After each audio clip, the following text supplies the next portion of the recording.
Salut tout le monde, j'espère que ça va, j'espère que vous avez passé un bon week-end. On se retrouve pour le 22e épisode de QLS. Putain, on a été bon franchement cette année. Pour une première saison, moi je trouve on a été bon. On a été bon. Je sais pas si on continuera, mais on a été bon. On commence à regarder et on va continuer. Voilà, c'est ça. Ça va? Tranquille? Moi ça va, passe un bon week-end.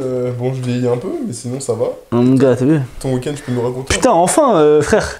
Crary, ça fait depuis hier, je veux vous raconter mon match, vous me demandez pas. Oui. J'attends que vous me disiez, alors c'était comment, t'as fait quoi, nan. Moi je suis là, et vous étiez comment? Tu veux pas me demander, gros? Gros, j'ai taffé, gros. Voilà. J'ai taffé. Je mets 18, je mets 5 tirs à 3 points, voilà. J'étais là, défensivement j'étais là. Enfin, il y a certains trucs où, voilà, mais défensivement j'étais là, sur l'homme, tu connais. Le Choco, je suis arrivé à 20h20 parce que je coachais mes petits, on s'est fait éclater, voilà. Comme d'hab. Nouveau coach. Le coach il me fait rentrer, je sors pas quasiment jusqu'à la fin du match. Je t'ai dit, c'était ton match référence. Je t'ai pas dit. Ouais, c'est vrai, tu m'as dit. Je t'ai dit. Donc voilà. Par Regardez. contre, je me suis La prépa mentale. enculé le coude. Je vais vous mettre l'action là. Je sais pas si t'as vu dans ma story. Non, j'ai pas regardé. Ouais, un mec, il est tombé sur mon coude. Je sais pas si tu. D'ailleurs, j'ai une bosse. J'ai vu, oui, si. J'ai une bosse de fou furieux en vrai. J'ai vu. Et donc voilà, je pense que je vais mourir. J'ai demandé à Jade des conseils de médecine, mais on dirait Jade, il s'en bat les couilles. J'ai travaillé, mec. Ouais.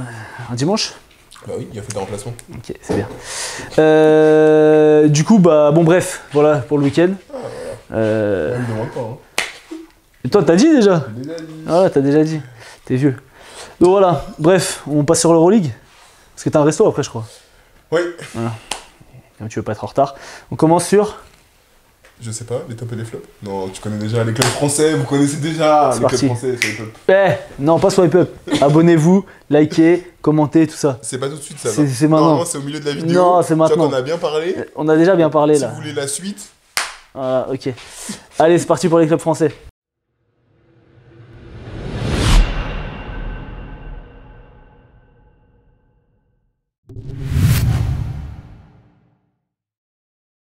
Ok, pour les clubs français, donc tu veux commencer par qui, mon petit pote? Sachant que le match de jeudi c'était Monaco, et vendredi Asvel. Commence par Monaco. Il y avait pas vraiment de gros matchs. Avec l'Asvel, il n'y a pas vraiment de gros matchs parce que bah Il joue le Pana en plus. il joue le Pana et Monaco joue l'Étoile Rouge. Victoire logique. Oui. Victoire logique. L'événement du match, c'est surtout le record de Mike James qui devient le meilleur marqueur de l'histoire de l'Euroleague. Donc, bravo à lui. La cérémonie était un peu douteuse. Enfin, je sais pas, on dirait qu'il avait pas. Après, c'est quelqu'un qui a un caractère assez En fait, réservé. oui, voilà, c'est ça. Je pense qu'il est réservé dans le sens où il a même dans les interviews. Je pense qu'il aime vraiment le basket. Ça se voit que c'est un mec qui est passionné de basket, vraiment. J'ai l'impression qu'il regarde beaucoup de matchs. Il a déjà dit qu'il aimait beaucoup le basket, que c'était toute sa vie. Mais que ce qu'il y a autour, ça le concerne un peu moins. On sait que Kevin Durant est un de ses meilleurs amis et je sais qu'il en avait discuté en disant souvent l'été on s'entraîne beaucoup, etc. Ils font plein de choses. Donc je pense que la cérémonie, c'est pas ce qui l'intéressait le plus, même si je pense que ça lui a fait très plaisir. C'est un record, ça te met dans les livres d'histoire, ça raconte quelque chose.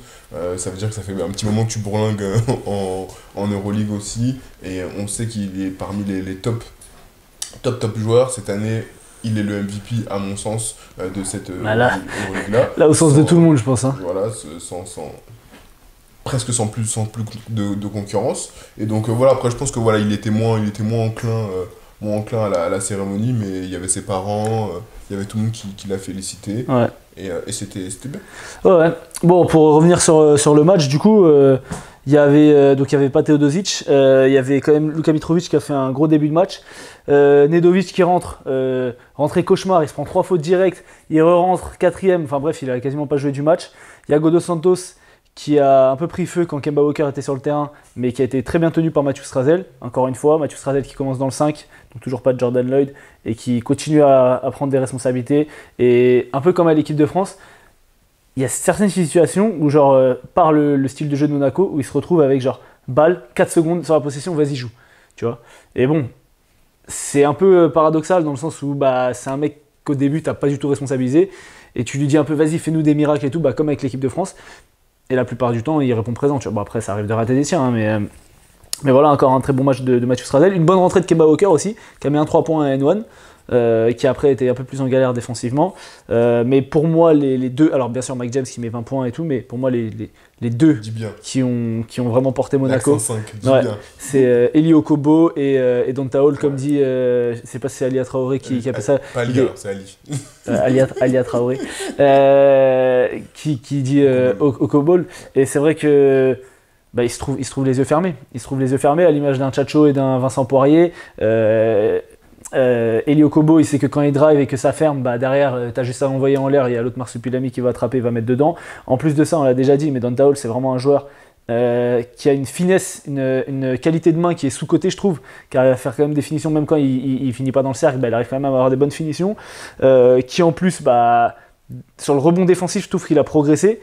Il y avait des fois où, tu vois, comme c'est le problème des joueurs athlétiques, que comme ils veulent toujours aller chercher la balle plus haut, il y avait des matchs, je me souviens notamment contre le Maccabi, quand tu joues contre Josh Nibo, ou comme tu vas jouer contre les Fesses par exemple contre Tyreek Jones, c'est des mecs qui vont très très haut aussi, et ils sont un peu moins filiformes, donc ils vont un peu plus le bousculer en l'air, et là je trouve que, même si à l'Étoile Rouge il n'y a pas de profil comme ça, t'as Bolomboy encore, mais bon, il est meilleur même sur les derniers matchs, sur le rebond défensif, je trouve qu'il prend mieux sa position, et derrière après il va la chercher, donc non, Donta Hall, il a été, comme on l'a dit, un peu remotivé, j'ai l'impression, par l'inclusion de Mame Jaïté dans la rotation, et donc c'est bien parce que tu as 3 intérieurs, et quand t'en as un qui est pas bon, t'en as toujours 2 en réserve, même si t'en as 2 qui est pas bon, de toute façon, le jeu de Monaco il s'appuie pas sur le poste 5, donc non, franchement c'est très bien pour Monaco. C'est quoi, c'est la 7ème victoire d'affilée ? C'est ça. 7ème victoire d'affilée, Monaco du coup qui reste dans le top 4, pas très loin de la 3ème et de la 2ème place, un match de la 2ème place. Voilà. Ça s'est encore resserré, on fera un point sur le classement à la fin du Daily Review, mais c'est n'importe quoi cette saison. Donc voilà, Monaco, très bonne dynamique, qui commence à trouver ses rôles. Seul point d'inquiétude pour moi, c'est les blessures à répétition de Jordan Lloyd, parce que c'est pas un joueur que on a vu quand il est revenu. Pour moi, c'est pas si tu le fais jouer 10-15 minutes, ça vaut pas le coup.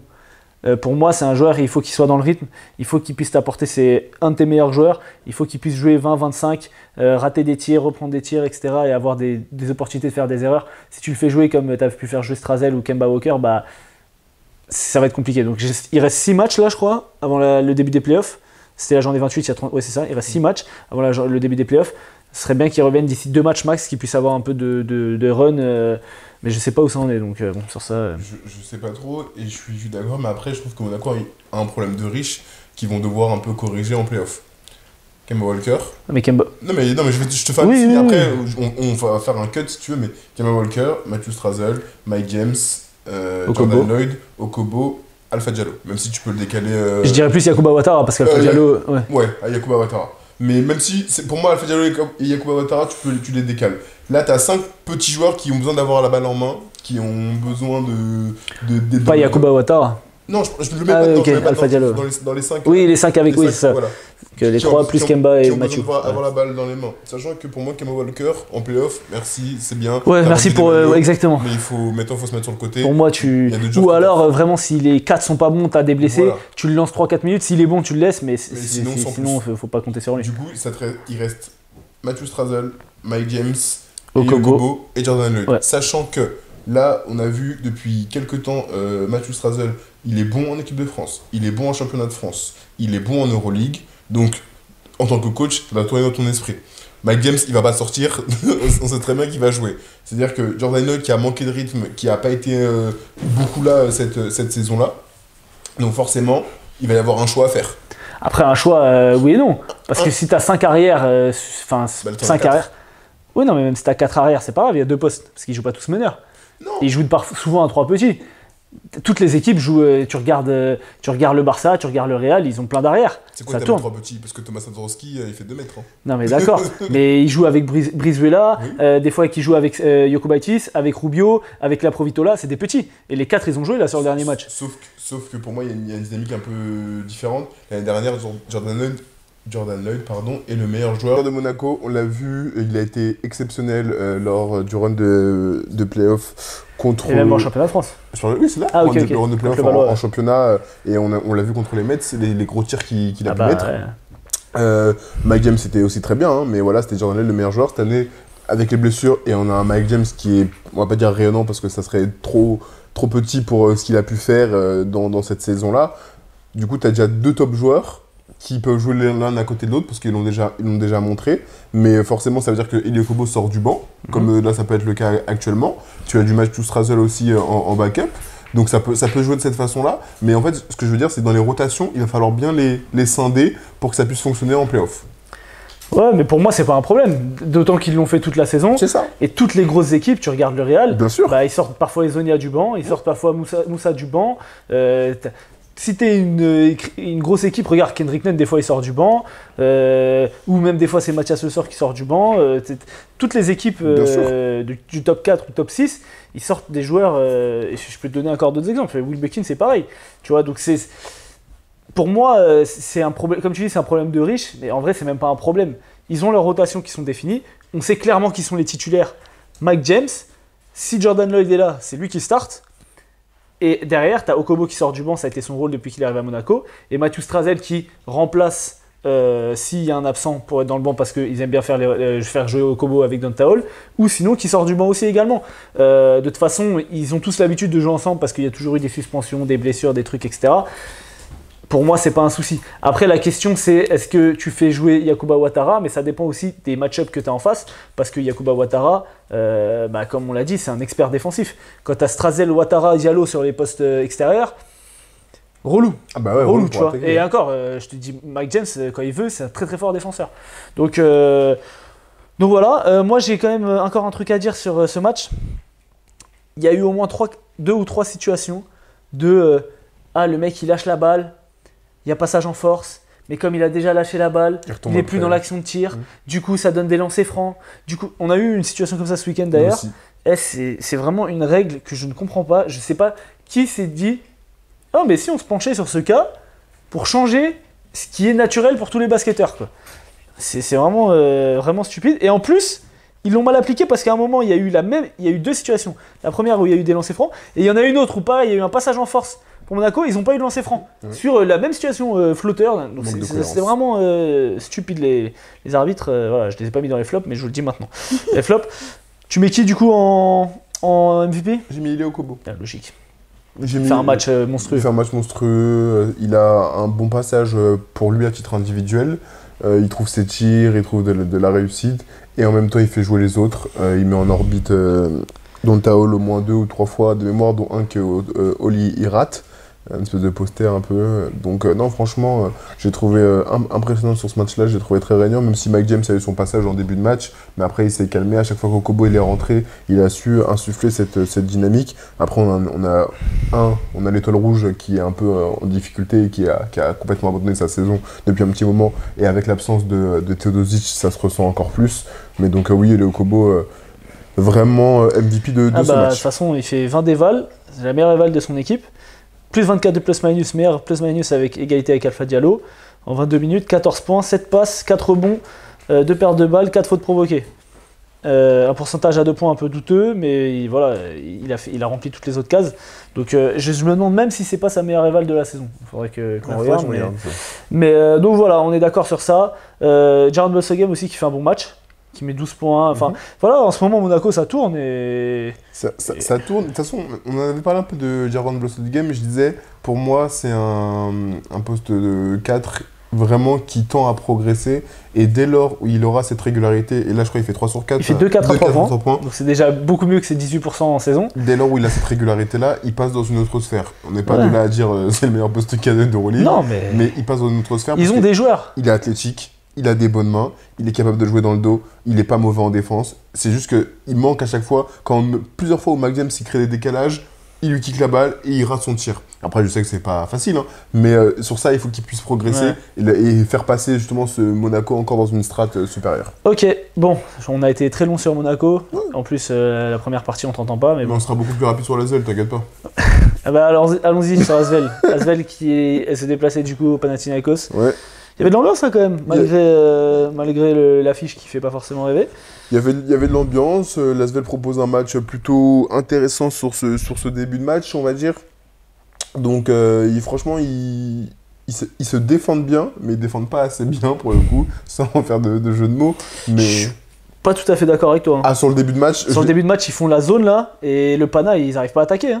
Franchement, pour moi, l'Asvel trouve de la réussite. Le Pana le Pana est en galère, mais je les trouve bons en attaque. Mais en défense, je trouve qu'ils auraient pu mieux faire. Après, je te dis pas qu'ils défendent pas du tout. Hein, c'est pas ce que je dis. J'ai pas dit ça. Je dis ils pourraient mieux faire, ils pourraient mieux défendre. Ils auraient pu proposer un peu plus.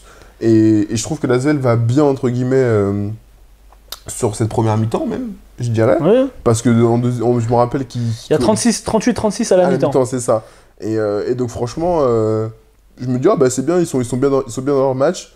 Je dis, j'attends de voir la deuxième mi-temps, ce que ça va donner, est-ce qu'ils vont pouvoir répéter les efforts. Et même Stéphane Brun, plusieurs fois, l'a répété plus tôt dans la saison en disant, le problème, c'est la longévité, le problème, c'est dans la longueur, dans la durée. L'Asvel a du mal à répéter encore et encore les prestations défensives, le couplet aux prestations offensives. Et ben, spoiler, ça s'est un peu vu au fur et à mesure de cette deuxième mi-temps. Dans le troisième quart, ils ont commencé un peu à lâcher et on arrive sur le quatrième quart où ils se font totalement détruire. Quatrième quart. Tu vois, je regarde sur le premier quart, à 4,54, il y avait 9-8. Ouais. Donc défensivement, ils se faisaient pas trop, hein. Ils prennent 9 points en 5 minutes. 20-17 dans la fin du premier quart. Ouais, bah c'est honnête, ça fait un match à 80 contre le Pana. Est-ce que tu m'as entendu dire ils ne défendent pas? Parce que franchement, il y a eu des matchs cette semaine là, on va en reparler après. Il y avait eu des orgies offensives. Bien sûr. Oui, bon, je suis d'accord avec ce que tu as dit. On va rentrer un peu sur l'aspect individuel du basket, parce que c'est quand même ça qui nous intéresse, nous autres joueurs d'Île-de-France. Déjà, pour dire qu'il n'y avait pas Paris Lee. Il n'y avait pas Paris Lee, et du coup, Yakov a commencé. Et dans la continuité de ce qu'il propose depuis quelques semaines, il est très bien. Il met le premier panier sur une lecture sur pick and roll, ça ne monte pas sur lui, il va finir un lay-up. Il a mis des gros tirs. Je l'ai trouvé vraiment très bon. J'ai pas les stats forcément, attends, sous les yeux, je vais te les trouver tout de suite. Il est où, Noam Yakov? En 22 minutes, il fait 10 points, 2 passes, pas de perte de balle, pas de rebond. 5 sur 7 à 2 points, il tire pas à 3 points, 0 sur 2 au lancer malheureusement. 8 déval, bon, il fait malheureusement moins 19 de plus-minus, mais bon, tu perds de 20 quoi. Enfin, par rapport à ce qu'il proposait en début de saison, moi je trouve que c'est. Il joue et puis. Il est mis en confiance. Et voilà, il est en confiance, tu vois. Il prend 7 tirs, il en met 5, c'est pas mal du tout. Deshaun Thomas, je comprends pas à quoi sert ce mec.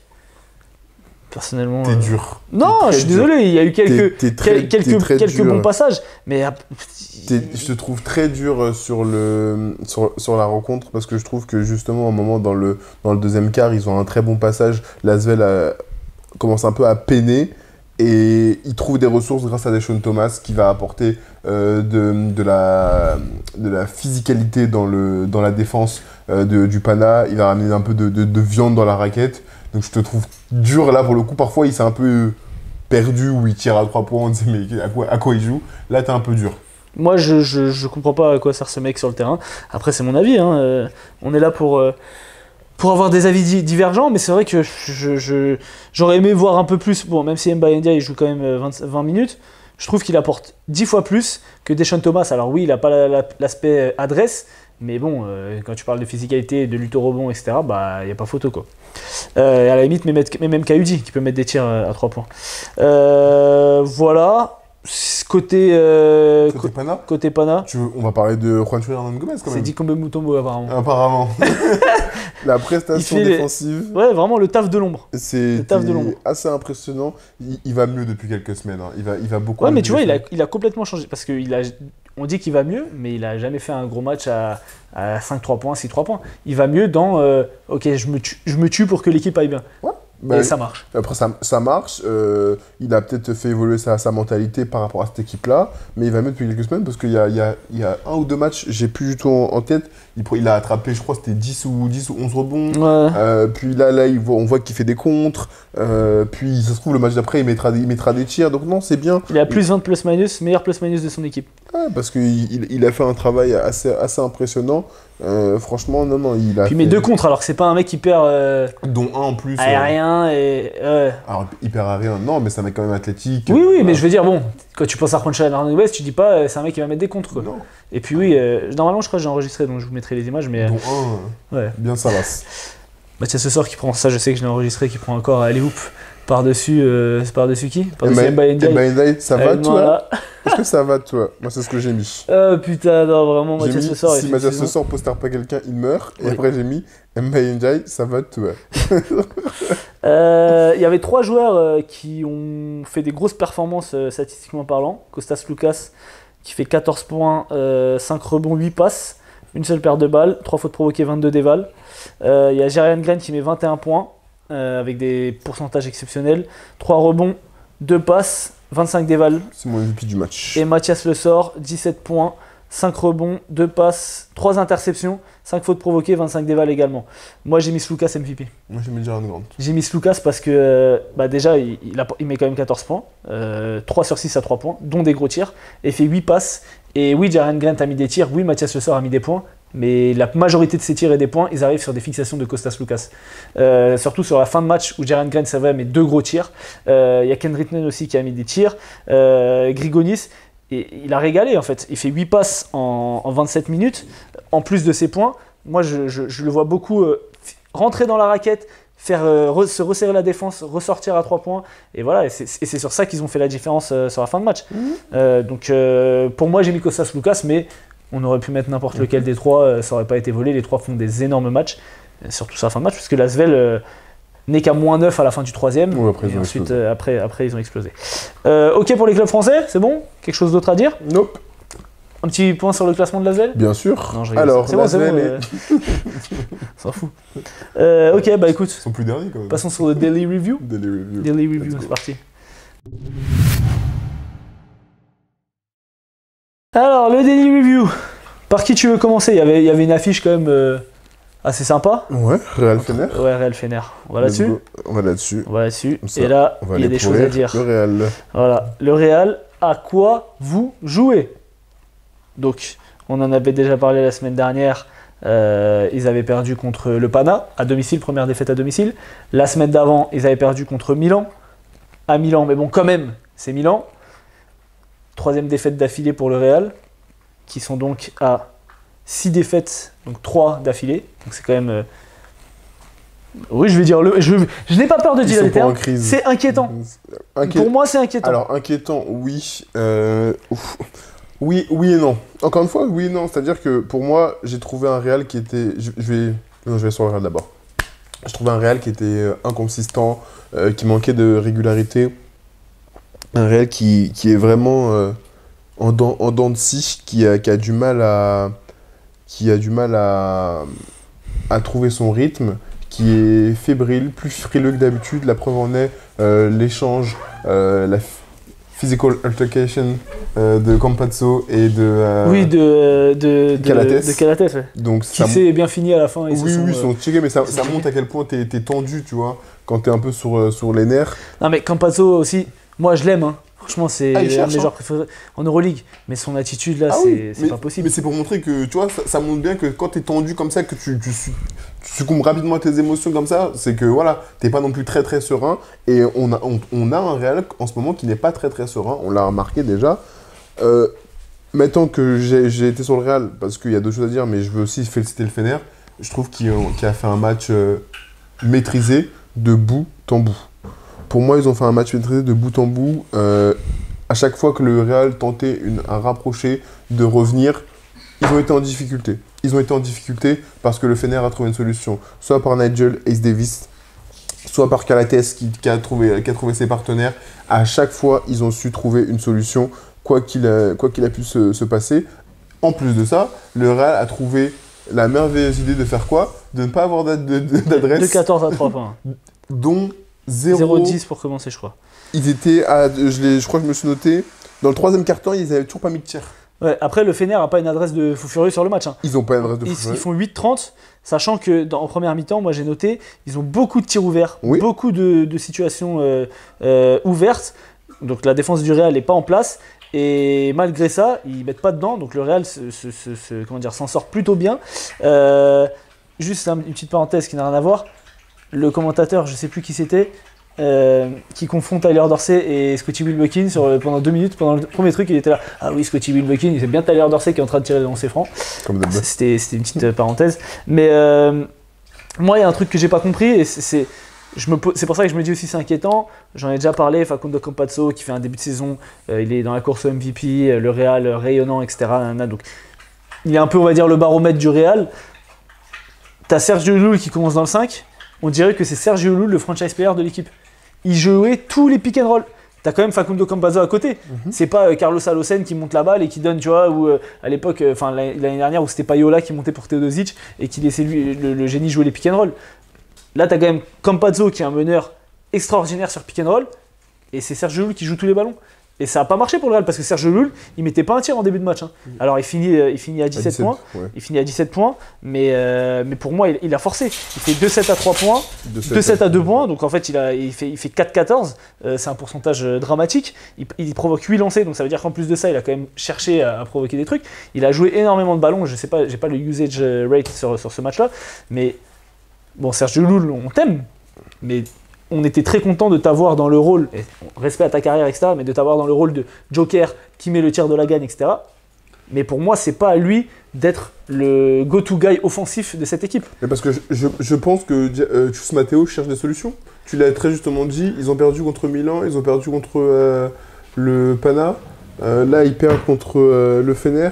Je pense que Chus Mateo est en pleine réflexion pour trouver un... Et tu penses que c'est ça la solution? Alors, de mettre Sergio Llull? Je suis pas sûr, mais regarde, si on parle un peu de temps de jeu... Ouais, bah, parce qu'il y a un joueur qui a pas beaucoup joué. Regarde, Sergio Rodriguez, il joue 10 minutes environ, 11 minutes 40. Hein. Ouais. Gabriel Deck, il fait 17 minutes 23. Vincent Poirier, qui est rayonnant depuis quelques semaines, joue 12 minutes. Walter Tavares joue 25. Zanan Moussa joue 17. Voilà. Il est là le problème. Oui, mais... Pourquoi Zanan Moussa? Regarde les stats. Hein. Je vois, les stats sous les yeux. 13 points, oui. 13 points, 4 sur 5 au tir, 0 sur 1 à 3 points, 5 sur 6 lancés. Il fait 20 dévals en 18 minutes. Ouais. C'est quand même...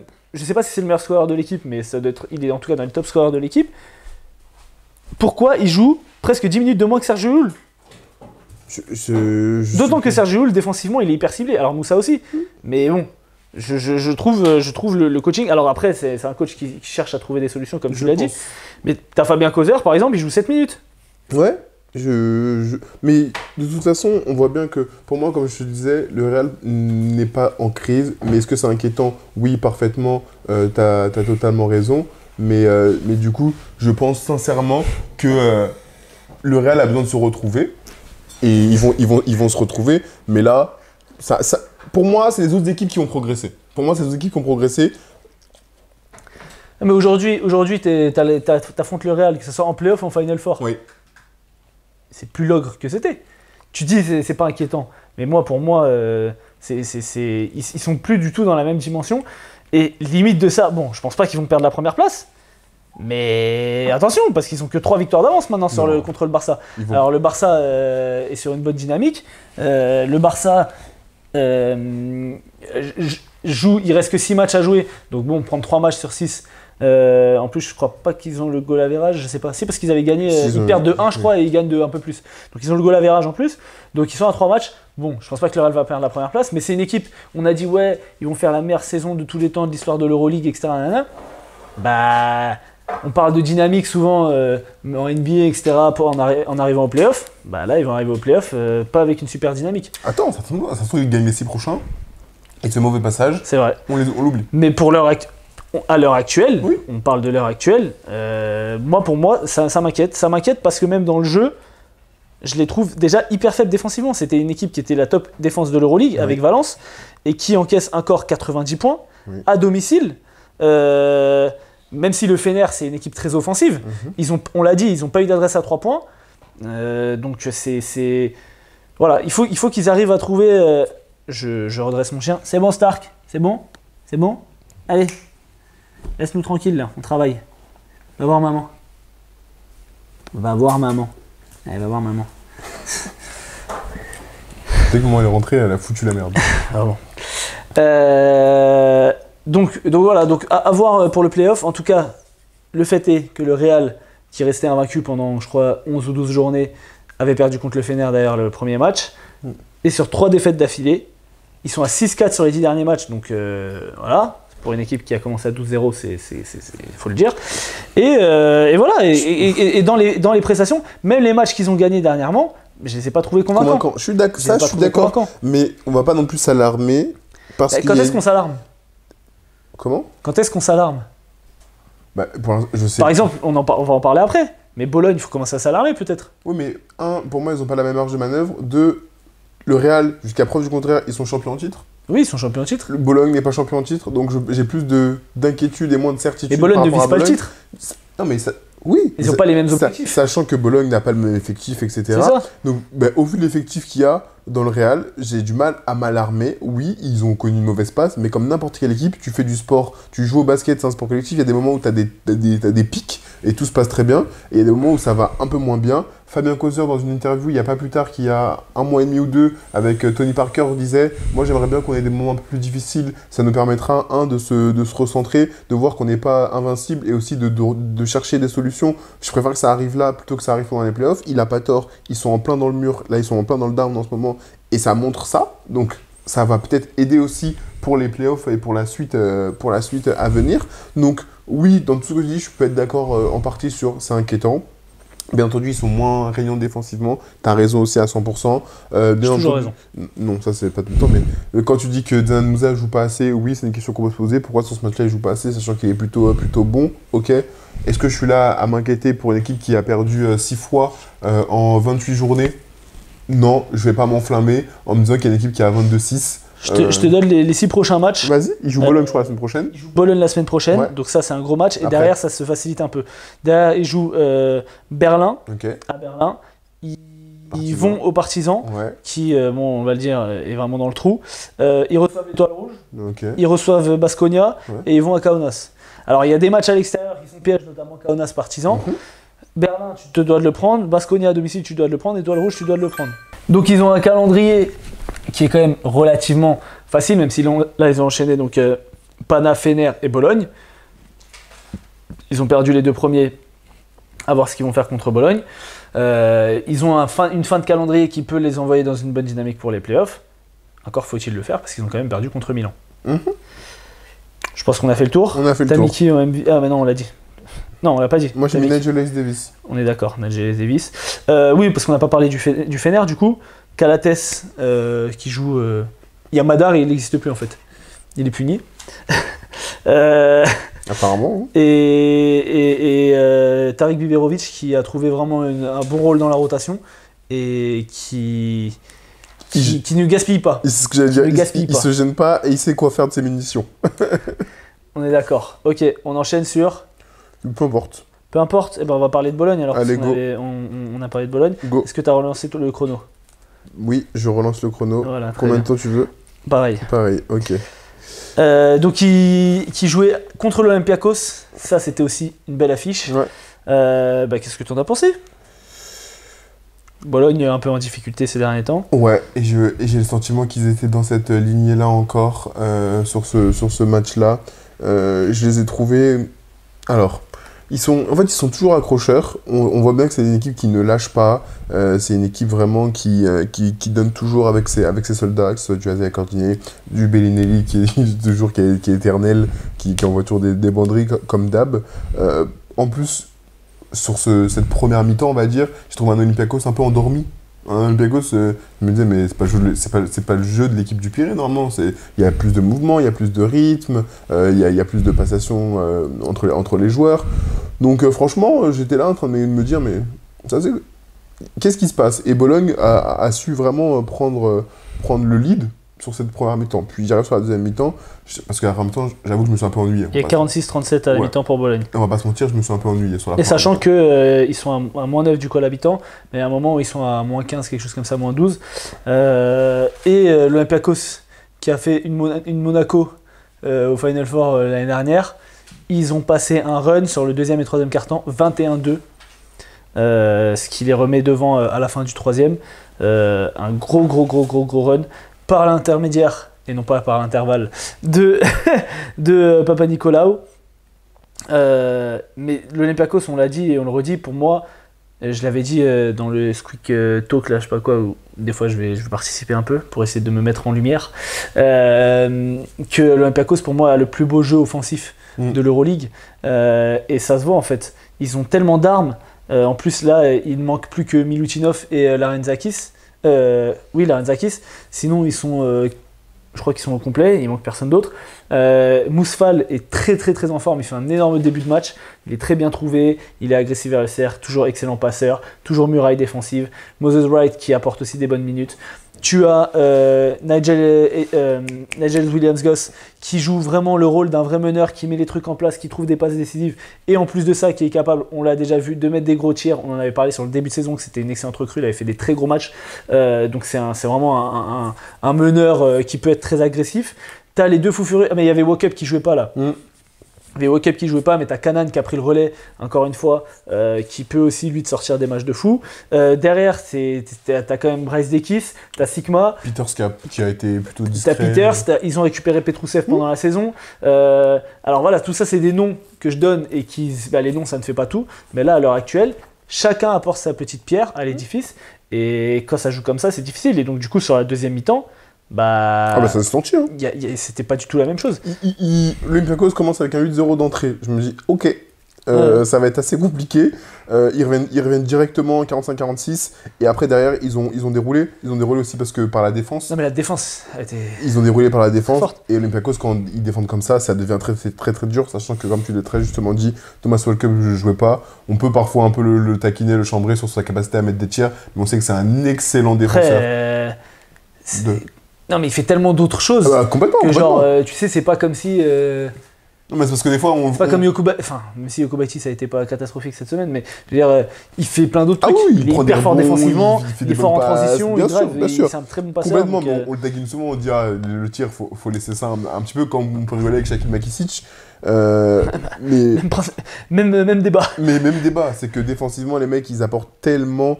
Et là, l'Olympiakos a mis en place, j'ai l'impression que c'était un barbelé. Il y avait un cadenas et Bologne ne pouvait plus jouer, même si Toko était très bon. Toko a essayé de remettre son équipe. 22 déval, c'est la meilleure éval. On l'a retrouvé un peu. On l'a retrouvé complètement. Mais moi, voilà, sur les postes extérieurs, ça a été en dessous de ce que ça propose habituellement. Ouais. Isaiah qui fait 0 points, 0 déval.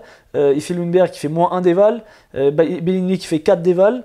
Payola qui a fait une très bonne rentrée. Moi, j'ai trouvé ce que j'ai noté, c'est qu'il a vraiment progressé dans l'agressivité, au tir. Non, mais même, il a pris confiance, tu vois, un peu comme Yakov, ce qu'on disait, où l'année dernière, c'était un mec qui était là pour défendre, monter la balle, la donner à Teodosic. Et voilà, et Aoudou Abbas qui a été tenté à la fin de match, mais c'était un peu trop tard.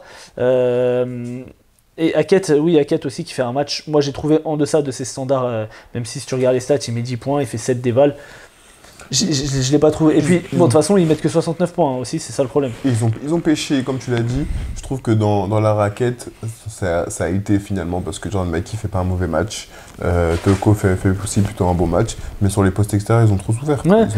Et comme on l'a dit sur le troisième carton, 20-5. Tu mets 5 points dans un carton. À l'Olympiakos, en plus, c'est difficile. Donc, Bologne. C'est compliqué, on refera le point sur le classement à la fin du Daily Review, mais en tout cas c'est compliqué pour eux, on va revenir dessus. Alors, ensuite il y avait un autre match qui était assez sympa à suivre, tac. Baskonia-Berlin. J'ai archi pas regardé. Barça-Valence. Alors soit Barça-Valence. Barça-Valence, je veux parler de Valence. Allez, vas-y, on va parler de Valence, let's go. Barça-Valence, c'est un des derniers matchs que j'ai regardé là.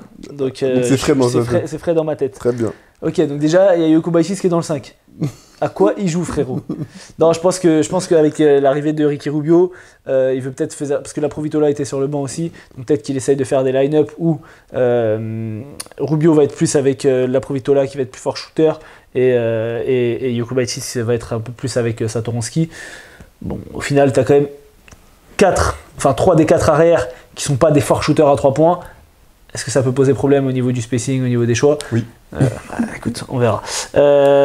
Aujourd'hui, non, mais ça en posera par la suite. Mais si je parle du match, j'ai beaucoup aimé regarder Valence cette semaine. Tiens donc! Cette semaine, j'ai bien précisé. parce que toujours d'habitude, je dis, vas-y, ça m'ennuie, ce jeu, etc. Mais ils jouent trop bien, gros! Mais cette semaine, ils ont vraiment... C'était plaisant à voir jouer. Déjà...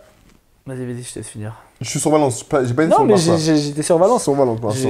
Il y a un joueur quand même qui, depuis 2 matchs... Moi, Damien Inglis, il m'a régalé. En fait, je trouve que la paire Inglis-Ojeleye, ça fait tellement du bien à voir. Franchement, je trouve ça...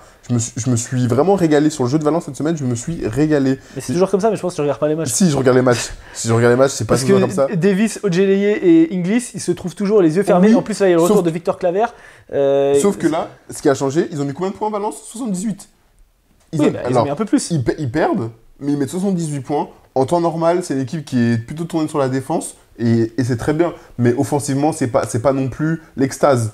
C'est-à-dire qu'ils savent se trouver, ils savent se jouer ensemble, mais c'est pas l'extase là. Comme ils ont mis des points, c'est aussi venu compenser. Parce que tu as eu Chris Jones qui a sorti un gros match offensif. Et donc forcément, c'était plus plaisant à voir. Voilà. Mais il y a quand même un mec, Justin Anderson, frérot. On va l'insulter après. Lâche ça. Mais pourquoi tu veux en parler maintenant? Il y a d'autres catégories. Non, oui, d'accord, ok. Mais pour parler du match, je trouve que Justin Anderson fait énormément de mal à Valence. Il prend 5 tirs à 3 points, je crois, qui sont grands ouverts. Et comme Paul George disait dans son podcast, sa première saison NBA, on lui a dit hey, il y a une raison pour laquelle tu es ouvert. Bah, il y a une raison pour laquelle tu es ouvert. Et il a rien mis. Et il a continué à les prendre sans hésiter et tout. Bon, c'est bien. Mais là, il n'y avait pas de marge. Il n'y avait pas de marge pour les prendre. Et donc, il a fait du mal. Moi, je suis d'accord avec toi. Voilà, je suis d'accord avec toi, Ojeleye. Pour revenir sur ce qu'on disait par rapport au Barça, sur le spacing, ils ont quand même l'avantage d'avoir des intérieurs qui peuvent tous s'écarter. Que ça soit Joel Parra, que ça soit Yann Vezeli, que ça soit Hernan Gomez ou que ce soit Jabari Parker. Donc ça laisse quand même des couloirs de drive pour les extérieurs qui ont un peu moins d'adresse et au final tu peux échanger, tu vois, si tu as Satoransky qui peut mettre aussi, ou Jokubaitis qui drive fort, ou Rubio, et ben ils trouvent leur intérieur, on le voit avec Parra qui a bénéficié des décalages de Ricky Rubio. Ricky Rubio que j'ai trouvé en difficulté sur la première mi-temps, par contre, comme le Barça. Dans le quatrième, il fait une masterclass de leadership et de mettre la balle au bon endroit. Il met un N1 sur Jared Harper. Arrêtez de siffler parce que le mec, il se jette en arrière. Tu l'as vu le replay? Sur le drive, la main gauche où il se jette en arrière, il jette la balle comme ça contre la planche. J'ai plus l'image en tête, mais... Jared Harper défend parfaitement. Il a les deux bras en l'air. C'est Rubio qui vient au contact. Le contact est sur le buste. Et parce que c'est Rubio et qui se jette en arrière, mais il y en a plein. Hein. Tous les matchs, il y a des coups de sifflet comme ça me saoule. Parce que tu peux bien défendre, parce que tu es Jared Harper et que lui c'est Ricky Rubio, on te donne le truc. Bref. La Provitola qui met aussi des gros tirs aux alentours de 3-4 minutes, qui après se chie un peu dessus, se chie dessus. Il rate 2 lancers, il rate encore 1 ou 2 tirs, mais bon, le Barça finit bien le match. On va pas parler du meilleur joueur de l'équipe. Si, on va en parler. Quand même. Parce que, je sais pas, il y a un mec, il a pas loupé de tir en fait. C'est trop. mais ce que je dirais, c'est pas sur des dunks. Gros, il a pas loupé de tir que du tir extérieur. Enfin non, il a mis des alley-oops aussi. Il a commencé le match, je crois, il a mis 5 sur 5 ou 4 sur 4. Qu'est-ce que tu racontes? Il a 10 sur 10, gros. Non, il a commencé le match. Ah oui, il a commencé le match. Il commence le match avec un 3 sur 3 ou 4 sur 4, vraiment, je sais plus. Et il faut voir les tirs, c'est pas des tirs où il met des dunks. Ouais. Il est à 5-6 mètres et c'est que de la ficelle. Il prend les appuis bizarres. Il se tourne, mais le gainage c'est n'importe quoi. C'est n'importe quoi. J'ai mis Yann Vezeli, monsieur, faut arrêter, vous êtes un peu trop létal à mon goût. Non, mais c'est trop. C'est vraiment... 21 points, 10 sur 10 à 2 points. Pas que sur des dunks, on l'a dit. 1 sur 1 au lancer, 3 rebonds, une passe, une interception, 3 fautes provoquées, 25 dévals. Voilà. Plus 10 de plus-minus. Voilà. Que dire En plus sur un Barça qui était en fait, le Barça était en difficulté sur le début du match et ça s'est beaucoup vu quand Yann Vezeli était sorti parce qu'ils ont eu du mal à trouver William Gomez. Alors regardons le plus-minus, il y est pas. Pourtant, il n'a pas été mauvais. Il n'a pas été mauvais. Je ne sais pas si le plus-minus. Il a juste pris un poster par Semi Ojeleye, mais sinon ça. Ouais. Sinon, je vous le mets. Je l'ai enregistré, je vous le mets. Sinon ça va. Mais c'était sale. Mais vraiment, c'était un beau match. Moi, j'ai aimé ce match-là. Valence ils se sont pas remis un peu de l'accélération que le Barça a pu mettre sur la fin de match parce que plus de profondeur, plus de joueurs de qualité. Avec du talent, ça s'est vu, ça s'est ressenti et ils ont fini par exploser parce que je crois qu'à un moment ils prennent un plus 11 ou un plus 12 en même pas une minute et c'est ça qui a fait la différence quoi. Mais le Barça qui est deuxième et qui va, bon on sait pas parce que c'est encore très serré, mais s'ils finissent top 4, j'espère que Yann Vezeli va avoir des voix, même s'il ne sera pas MVP, mais avoir des voix pour la MVP parce que clairement c'est le joueur le plus régulier de l'équipe, c'est le joueur avec la Provitola le plus fort de l'équipe et Et donc il est grandement responsable. Là c'est encore un match, il en a fait des matchs, hein. Je me souviens un match où il fait 14 sur 18, il met 28 points. Là 10 sur 10, avec les tirs qu'il prend, c'est très fort. Non, ce que je te disais, il y a un joueur qui depuis 2 semaines est pas mal à Valence, c'est Kevin Pangos, qui retrouve un petit peu... qui sert à quelque chose en fait. Il est sur le terrain, il a trouvé c'est un excellent passeur, on l'avait vu quand il était à Milan. Là, il retrouve des passes sur pick and roll, il nourrit ses intérieurs, il nourrit ses extérieurs. Donc voilà, pour Valence. Valence, c'est chaud aussi pour eux, mais heureusement derrière eux ça perd. Donc, ceux qui sont juste derrière eux ça perd, mais les autres derrière ça gagne. Tu connais ma théorie, je te l'ai dit. Oui, de toute façon, mais tu m'as toujours pas dit qui est-ce que tu vois sortir du play-in. Je t'ai dit, mais on en a parlé la semaine dernière. On en a parlé, mais tu m'as dit Valence. Valence, il faut sortir quelqu'un d'autre. Ils vont sortir. Donc attends, on fera le point classement après. Ok, du coup, puisqu'on parlait de ceux qui étaient juste derrière, on peut parler du Partisan qui joue contre Milan. Donc c'est le dernier match que j'ai regardé. Enfin, que j'ai regardé en speed parce que tu m'as dit que tu allais arriver vite, donc j'allais être en retard. Donc c'est plutôt toi qui vas en parler. Je vais dire ce que moi j'ai vu sur ce match-là. Déjà, j'ai vu encore un Alexa Abramovic qui, dans la continuité de sa Coupe du Monde et de cette saison, quand il n'a pas été blessé, a pris vraiment presque les rênes de l'équipe avec Kevin Punter quand il est sur le terrain. Des fois, il fait des actions. Obradovic, il a envie de le tuer. Mais c'est un joueur qui, maintenant, a assez de confiance pour monter la balle, faire un dribble dans le dos, prendre un tir à 3 points en première intention. Donc voilà, il n'a pas tout mis dedans, mais c'est vrai qu'il sort d'un match à 30 points ou 31 points. Là, il met quand même, je crois, 19 ou 19. Voilà. En plus de ça, défensivement, c'est une peste. Donc bon, ça c'est sur le point Alexa Abramovic.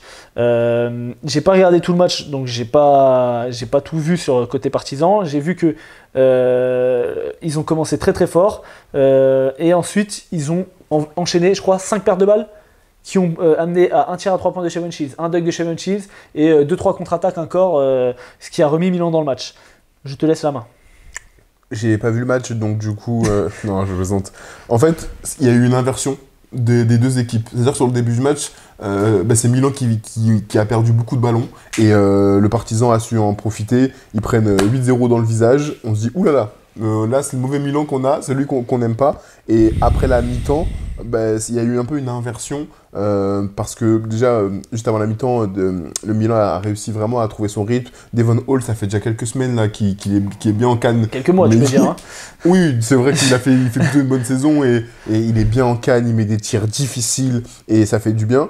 Sauf que souvent on dit mais est-ce que Mirotic a envie de jouer au basket? Est-ce que Nicolo Melli a envie de jouer au basket? Moi t'as vu, j'ai pas parlé du 4ème carton encore, parce que le 4ème carton j'ai regardé. Est-ce que Shabazz Napier il peut mettre, est-ce que Shabazz Napier il peut mettre des tirs? Là ils ont dit mais c'est aujourd'hui en fait.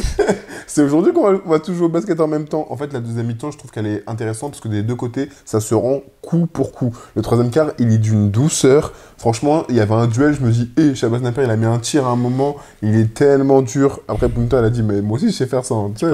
Et Punter, il met un tir. Devon Hall, il met un tir. En fait, ça plante dans tous les coins. Devon Hall, dans le troisième quart-temps, il met 11 points. Faut quand même le préciser.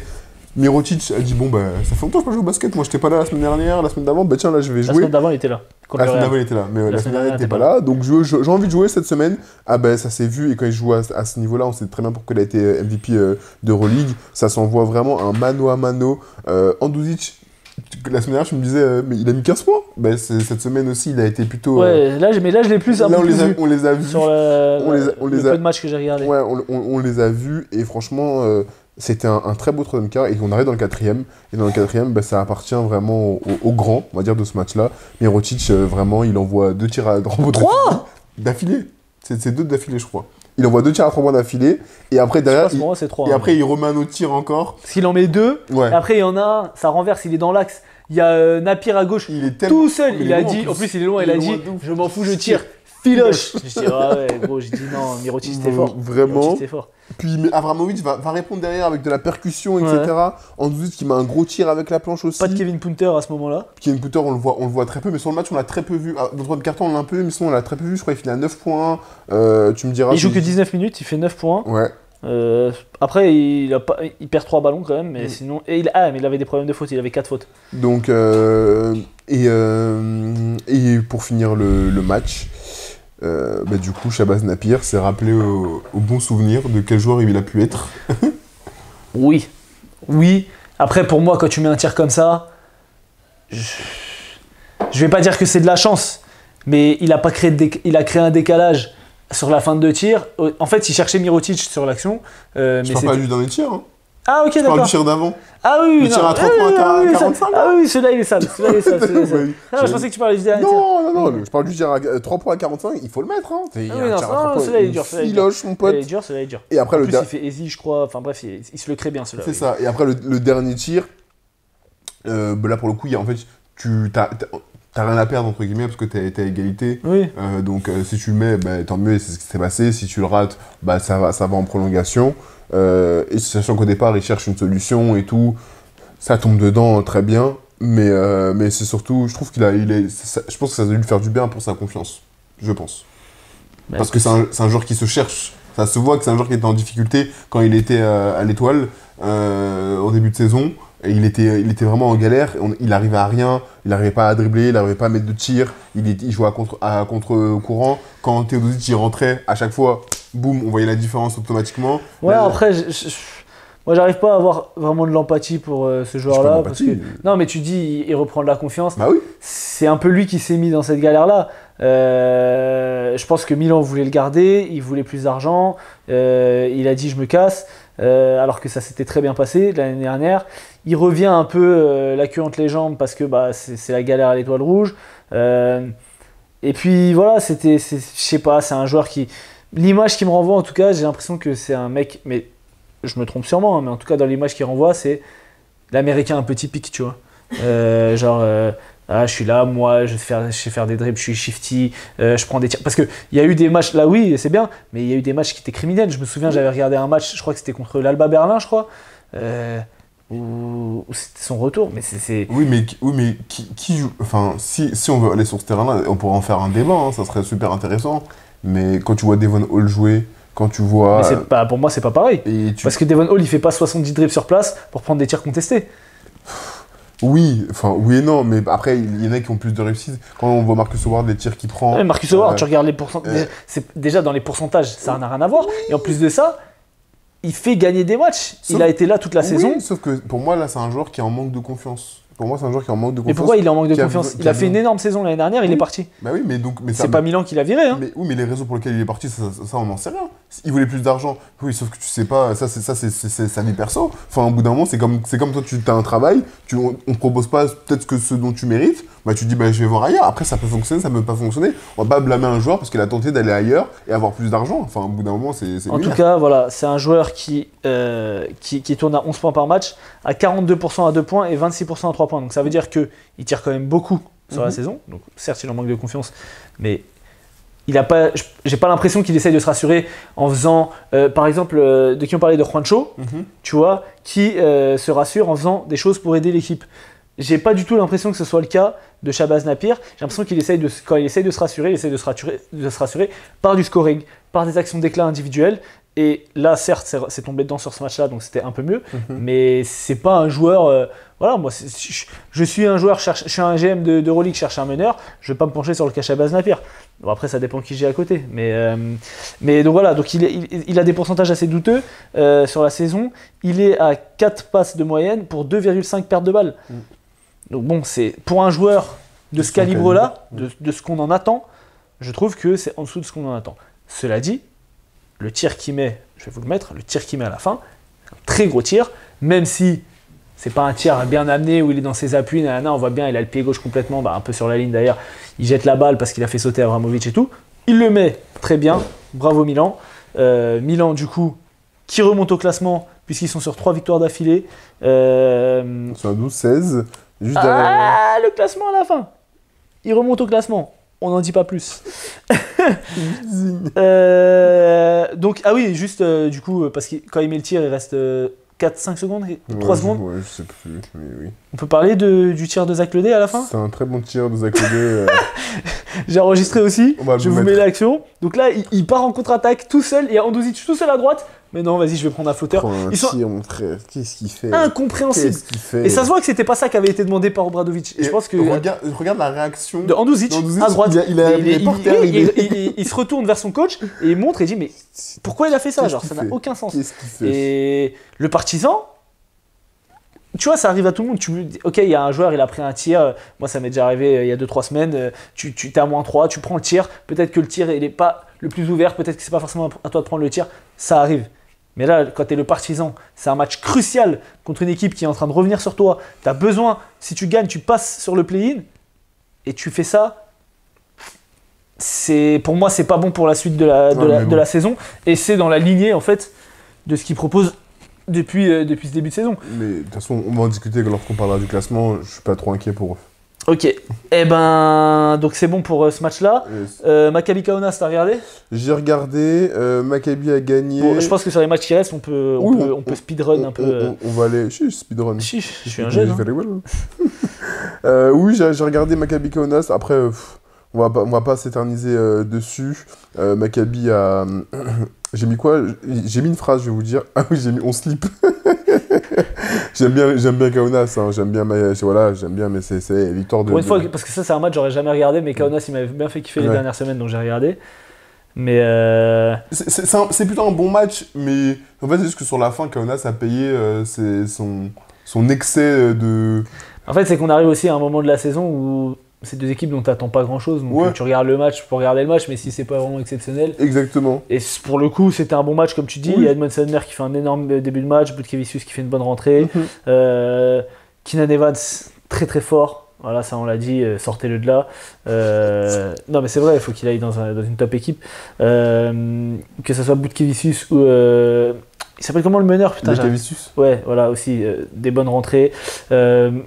Le Maccabi, en fait, le Kaunas est devant tout le match.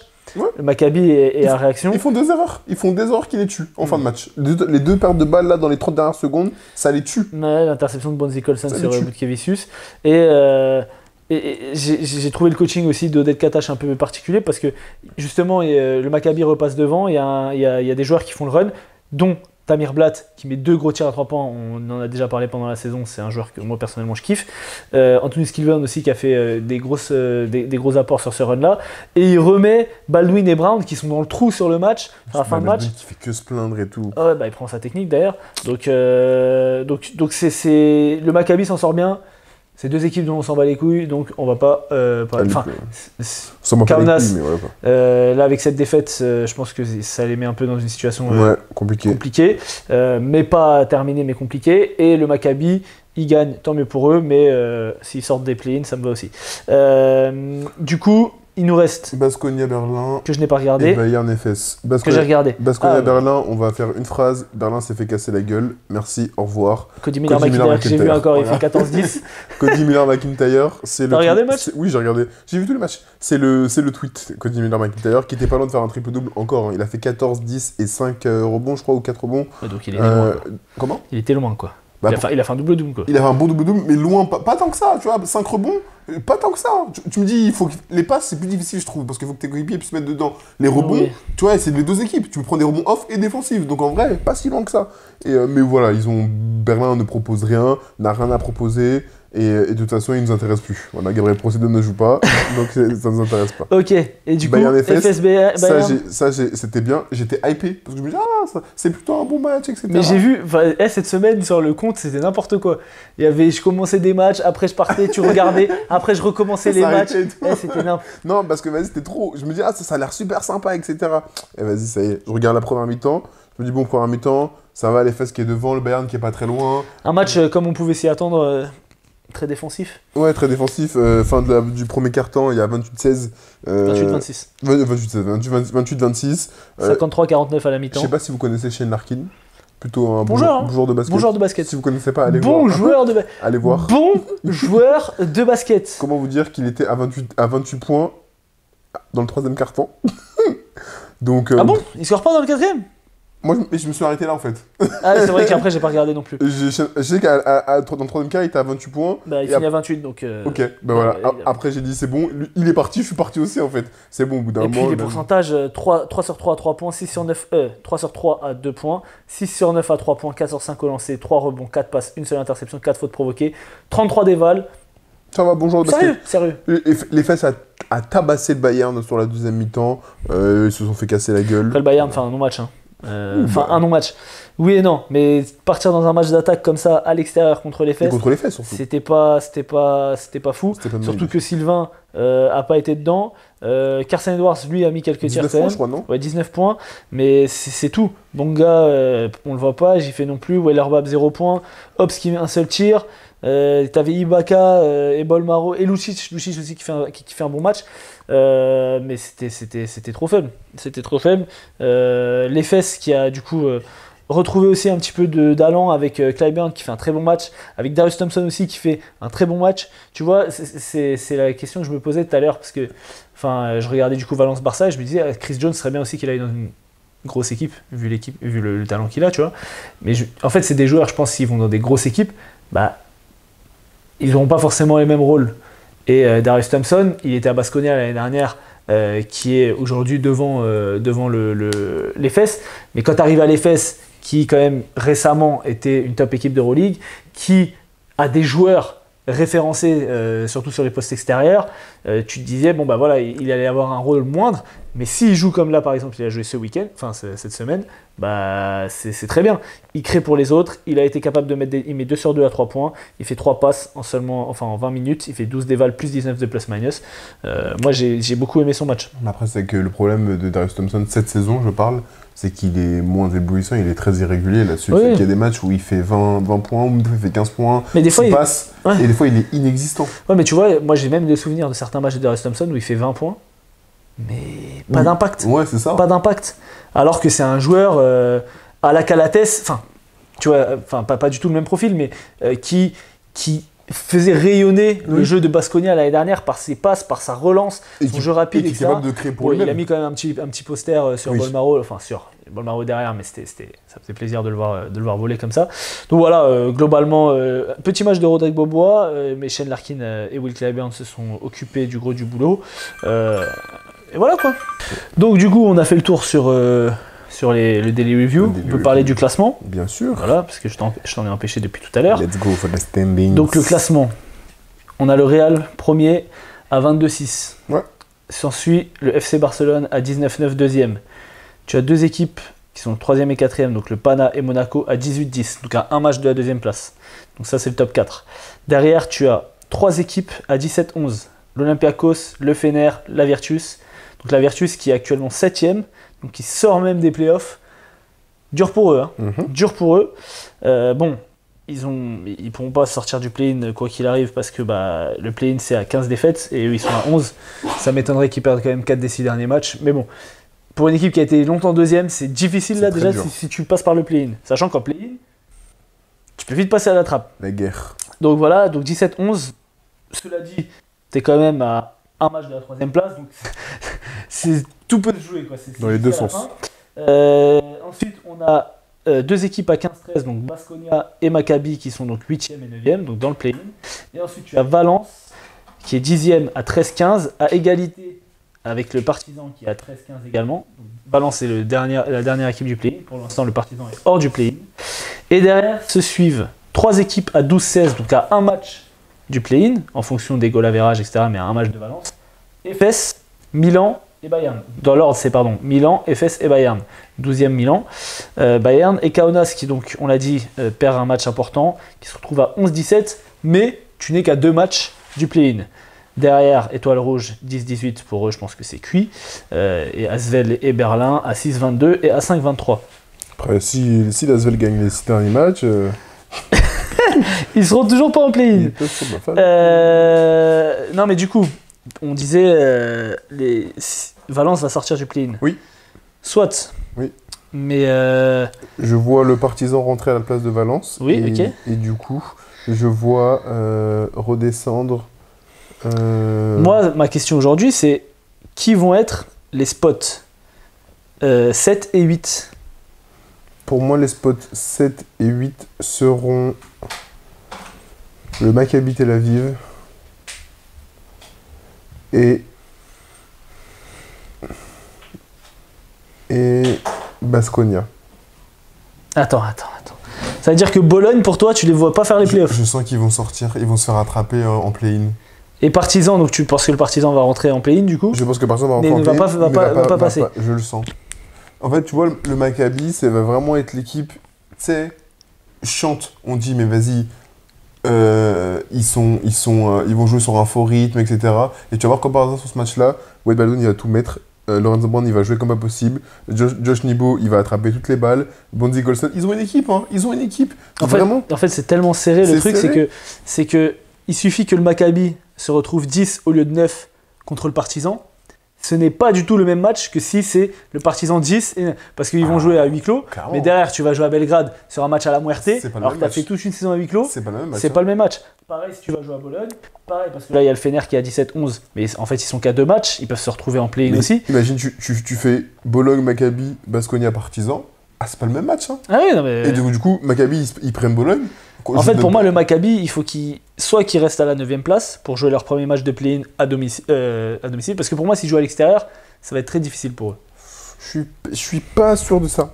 Pour moi, c'est plutôt l'adversaire. Je suis d'accord avec toi, ça dépend de l'adversaire sur lequel Oui, il tombe. mais ce que je veux dire, c'est que voilà, c'est difficile aussi pour l'adversaire de venir jouer dans un truc à huis Bien clos, sûr. etc. Mais eux d'aller jouer, surtout s'ils tombent sur le Partizan. Ah bah oui, c'est autre chose.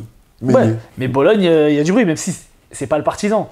mais au-delà du bruit, il y a le bruit, ok, mais la double confrontation Maccabi, c'est potentiel, hein, bien sûr, la Maccabi-Bologne, C'est pas franchement... double confrontation, hein. C'est un match. Hein. Oui, c'est les play-in, pardon. La confrontation Maccabi-Bologne, pour moi... Et après, si t'es 7 ou 8, t'as 2 chances. Comme en NBA, quoi. Oui. Si tu perds le premier, tu joues Ah bon vainqueur de... Ça marche de la même façon? Oui, c'est pareil. D'accord. Donc 7 et 8 s'affrontent. Le perdant joue contre le vainqueur de 9 et 10. 9 et 10, si tu perds, t'es out. Et si tu gagnes 9 et 10, tu joues contre le perdant de 7 et 8 pour prendre la 8ème place. Je te dis que Maccabi, moi, on les a insultés toute l'année parce qu'on n'a pas aimé le jeu qu'ils ont proposé. On dira, vas-y, ils nous ennuient, etc. On verra, hein. Faudra faire On attention. verra, écoute, on verra. Ok, on passe sur les tops et les flops. Yes, go. Allez, c'est parti, les tops et les flops. Quels sont tes tops, quels sont tes flops, mon petit pote, tu Alors, connais la chanson. Mon top, c'est les followers. Pensez à vous abonner, c'est important. Il faut nous suivre. On n'est pas en milieu de vidéo. Ah, on n'est pas en milieu de vidéo, me dit-on. Non, c'est bon, pas besoin de le faire. Ne vous abonnez pas, du coup. Voilà, ne vous abonnez pas, Ne commentez pas. commentez pas. Si, bien sûr, commentez, on aime bien quand il y a du débat, toujours, c'est important. Non, blague à part, mes tops cette semaine, j'ai mis la série de victoires de Monaco. Parce qu'ils sont sur 7 victoires consécutives et c'est. Comme nous à Boulogne. Mais dans le sens inverse. Je crois qu'on a 9 défaites. D'affilée? Ouais. Oh là là, là. Vous n'avez pas gagné depuis 2 mois? Gros, on n'a pas gagné depuis, frère. On n'a pas gagné depuis. Si, on a gagné des matchs amicaux. Non, mais Contre les U20. depuis qu'on a repris là au mois de janvier. Archi pas, gros, on n'a pas gagné. Tu dis ça, on a joué qu'à 4 matchs depuis le mois de janvier. Parce qu'il y a eu la coupe. Ouais. 4-5 matchs. Ouais, on est gaze, frère. Bon, bref, passons à autre chose. Du coup, la série de victoires de Monaco. La dernière victoire c'était en 2023. Ah, gros, D'accord. On dirait moi à Brie il y a 2 ans. Bref, l'année dernière. l'année dernière. Du coup, série de victoires de Monaco, 7 victoires consécutives. J'aime le jeu qu'ils proposent. Je trouve qu'ils sont dans une bonne dynamique, d'une très très bonne dynamique même. À l'aube des playoffs qui vont arriver prochainement, c'est très bien pour eux. Donc c'est important de continuer sur cette lancée-là. J'aime le jeu qu'ils proposent. J'aime avoir Mike James, le leader de cette équipe-là, et avoir aussi à côté des joueurs qui sont capables de venir le suppléer au nécessaire, même parfois de faire beaucoup plus. Il y a une vraie structure d'équipe. J'ai un peu moins d'inquiétude sur le côté quel visage de Monaco on va avoir cette semaine. Ah bah, On l'a eu, il y a début de saison. On disait, il y a une semaine, ils sont très forts, il y a une semaine, ils n'ont pas envie. Là, ils sont bien mis sur les bonnes rails. Donc, c'est un de mes tops. Je suis d'accord avec toi. Moi, j'ai mis mon premier top, Nando De Colo. Ok. Parce que, mine de rien, Nando De Colo, il fait un super match. Là, il est revenu depuis 2 matchs. Est-ce que j'ai ses stats sous les yeux? Je vais les avoir dans un instant. Mais à la création et dans le scoring, c'est quelque chose, c'est toujours un top joueur d'Euroleague. Le problème, c'est son physique. Il fait 15 points à 5 sur 8 à 2 points, 1 sur 3 à 3 points, 2 sur 2 au lancer, 3 rebonds, 5 passes, 4 interceptions, 25 dévals. Plutôt costaud Nando De Colo pour quelqu'un dont on aurait pu penser que sa carrière était terminée. Donc, Surtout toi. ouais, c'est le meilleur scoreur de son équipe. Donc même si l'Asvel perd, moi je trouve que voilà, depuis 2 matchs, il change le visage de l'équipe. Et donc je voulais le mettre dans les tops. Voilà. Ok. J'ai un deuxième top. T'as un deuxième top? J'en ai 3. Non, j'ai 4 tops. Ah, bah c'est bien. Vas-y, enchaîne. Nick Calates, D'accord. parce que même si Yamadar ne joue pas du tout, du coup c'est un peu Guduric qui peut le relais des fois, mais donc il joue énormément. et le Fener s'en porte très bien. C'est un meneur comme moi un peu. Non, j'arrête. Non, c'est un meneur qui qui fait très bien jouer son équipe, qui est capable d'aller mettre des petits lay-ups de temps en temps, de mettre quelques petits tirs de temps en temps. On l'a vu là face au Real, quand Campazzo vraiment le défi est de tirer. Excellent passeur, t'as son meilleur passeur de l'histoire de l'Euroleague. Lecture de jeu sur pick and roll incroyable. Un leader, même défensivement, il va être malin, il va être filou, il va prendre les balles sur des passes. Voilà, c'est un joueur qui a été un peu trimballé, on va dire, depuis le début de saison. Des fois il jouait, des fois il jouait pas, des fois ça mettait Yamadar, des fois ça mettait plus Will Buckin en 1 avec Tyler Dorsey à côté, etc. Bah là, depuis que Yazzie Kefisus est arrivé, c'est clairement son relais sur le terrain. Il a un très gros temps de jeu. Et pourtant, et donc du coup, je suis content pour lui parce que c'est un joueur qui fait plaisir à voir jouer. Je suis d'accord avec ça. Moi, je ne l'ai pas mis en top, mais j'ai mis Milan. J'ai mis Milan également. J'ai mis Milan pour les 3 victoires consécutives. Aussi parce qu'on était avec Milan en disant mais un coup ils veulent jouer, un coup ils veulent pas jouer. Ils nous ennuient un peu cette équipe-là, on comprend pas ce qui se passe. Et là, ils ont gagné 3 beaux matchs qu'on n'aurait pas prédit, dont le Real. Hein. Il fallait le voir venir, dont le Partizan également. Il fallait voir venir ça aussi. Milan, ouais. Et j'ai mis Shabazz Napier à plus petite échelle parce que j'ai aimé son dernier match qui a été fait contre le Partizan. Donc Milan, vraiment, c'est un de mes tops. Je suis d'accord avec toi pour Milan, je les ai mis aussi. Mon dernier top, moi, c'est le play-in, l'idée de mettre un play-in. Parce que franchement, ça rend la saison. Ça avait marché en NBA, mais là, c'est. Il faut pas virer la personne qui a inventé le play-in. Moi, j'ai jamais dit ça. Hein. Non, c'est LeBron qui avait dit ça. Non, mais là, lui, il est marrant. Lui. Non, mais là, franchement, voilà, tu vois, la saison, t'as des équipes dont la saison aurait été terminée depuis longtemps. Ouais. Parce que si on regarde le classement, si tu voulais être top 8, bon, cela dit, le 8ème, il est à 15-13. Hein. Donc, c'est quand même pas loin. Mais là, il y a énormément d'équipes qui sont encore proches, tu vois. Même si en fait, vu que le 10ème est à 13-15, bah, toutes les équipes, genre 11-17, 12-16, bah, tu peux encore y croire. Et du coup, bah, tous les matchs ont de l'importance. Il y a de l'enjeu. Donc, every game matters, every game matters, pardon. Fluent, yeah. We can carry on in English if you want to. Yeah. Let's go. Okay. So, do you have any top left? Nope. Or any flops? Nope. You don't have any flops? No flops. Okay. Of course, I have Justin Anderson. Bref, on va retourner en français. Wesh, speak English, man. Wall Street English. Ouais, ok, d'accord. On va faire Wall Street English après. On fera une émission en anglais si vous voulez, bien sûr, avec plaisir. Putain. Quand je serai prêt mentalement à le faire. Pour l'instant, on n'est pas trop prêt. Je veux critiquer Justin Anderson. Bah, ça, il faut que je le fasse. Je te laisse faire. Il faut que je le fasse en français parce que peut-être qu'il y a des mots que je vais pas avoir.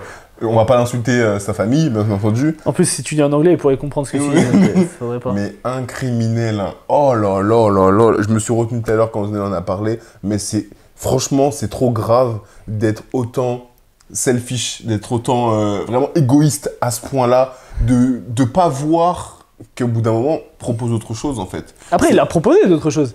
Il a joué du jeu de transition, il a joué du drive. Pour qui? Pour lui. Ouais, mais au bout d'un moment, franchement, c'était c'est quand même Justin Anderson, mec. C'est qui? All-Star NBA. Ouais, ok, d'accord. Ouais, All-Star NBA. C'est scandaleux. Moi, je suis son coéquipier. Au bout d'un moment, je lui dis, chef, t'abuses. Je lui dis, franchement, t'abuses. T'as des coéquipiers pire que ça, tu leur dis rien du tout. Quoi? Tu dis bien joué, bon tir. Tu fais comme ça. Arrête de faire ça. Je sais pas, t'as vu ça où? Je pense que t'as pas dû me voir. Parce que crois-moi qu'on se bagarre. Mais non, c'est trop criminel. Il prend des tirs. Au bout d'un moment, tu peux ne pas mettre des tirs. Être dans un mauvais jour, ça arrive à tout le monde, au plus grand shooter. Moi-même, ça m'arrive. Et donc, du coup, tu proposes autre chose. Et là, je sais pas, lui, il continue de tirer à 3 points, il envoie. Au bout d'un moment, il y a des passes à faire. Les tirs qu'il prend, ils sont quand même grands ouverts. Oui, mais chef, au bout d'un moment, tu dis ça comme si c'était Cassius Robertson. Parce que lui, il prend des, voilà, il prenait vraiment des tirs en mode ouais, je suis Marcus Howard. Ouais, mais Anderson, il croit que c'est Steph Curry aussi. Non, parce que les tirs qu'il prend, c'est des tirs, il n'y a personne autour de lui. Ne les prends pas. Justement, si on te laisse, c'est parce que t'es nul. Voilà, c'est pour ça. Après, il a été capable d'en mettre, je sais pas quel est son pourcentage sur la saison. Quand il m'a mis quand je vais regarder. Regarde. Mais bon, là, je crois qu'il fait 0,5. Pour moi, c'est pas non plus son vrai niveau. Mais c'est vrai que sur ce match-là, comme je l'ai dit tout à l'heure, pour moi, il fait du mal à son équipe. En effet, il y a certains tirs, je pense qu'au bout d'un moment, quand tu vois que tu mets pas, parce que il en rate un, il y a un rebond offensif, la balle lui revient. Et en plus, il est athlétique, le mec. Vas-y, va mettre un tomard. Alors, son pourcentage de 3 points sur la saison, 25%. Bon, j'avoue que Laisse c'est pas ça. exceptionnel. Laisse ça. 6 sur 24. Et donc 6 sur 24, et sur ce dernier match, il en prend. Bon, après, il a pas pris. C'est où les 3 points? Attends. Ah non! Ah oui, il fait pas 0,5. Ah, il fait 0,8. Ah ouais, non, c'est un peu criminel là quand même. Tu regardes pas les matchs, c'est ça le problème. Et alors, mais tu sais que du coup, il fait 0,8, il est à 24 tirs à 3 points sur la saison. C'est-à-dire Il a que là, en un match, il a pris un tiers de ses de tirs. ses tirs. C'est Et une c'est- en gros, dinguerie. du coup, avant ça veut dire qu'il était à 6 sur 18. Donc le pourcentage est quand Ouais, même. les maths, c'est pas trop ça. 6 sur 16, pardon. 6 sur 16, donc à plus de 35%. Donc c'est un pourcentage correct. Gros, un criminel. Mais là, j'avoue que le pourcentage, il fait pas. 0,8. C'est mieux, il fait 5 sur 5 pour lui au prochain match. Fais hein. des passes, ma gueule. Ok, t'as d'autres flops? Non. En anglais peut-être? Nope. T'as pas d'autres flops? Nope. Moi j'ai un autre flop, j'ai 2 autres flops. Déjà j'ai le Real, 3 défaites d'affilée, on Ah, est c'est où là? que j'avais le Voilà. Real. Ah oui, si, j'ai le Real, pardon. On a déjà parlé, mais donc Oui. on va pas rentrer dedans.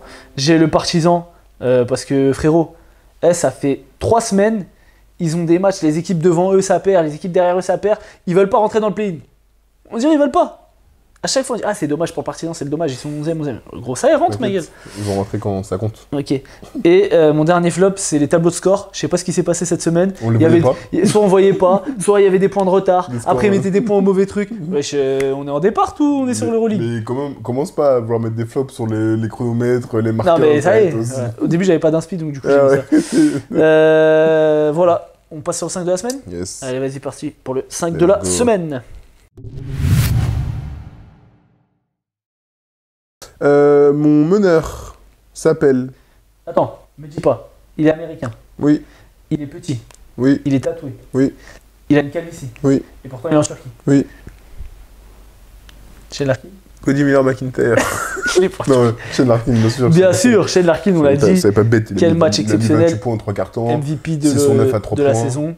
De la saison, n'importe quoi, de la journée. Ouais, Il est meilleur rival de la journée, 33 déval Oui. en 28 minutes. Ah, mon coude, putain. Donc, on est d'accord sur le point guard. Yes. Who's your shooting guard? Cody Miller McIntyre. J'ai pas regardé le match. donc My je vais- guy. 14, 10, 5. Sois pas bête. Moi, j'ai mis un poste 3-4 en poste 2.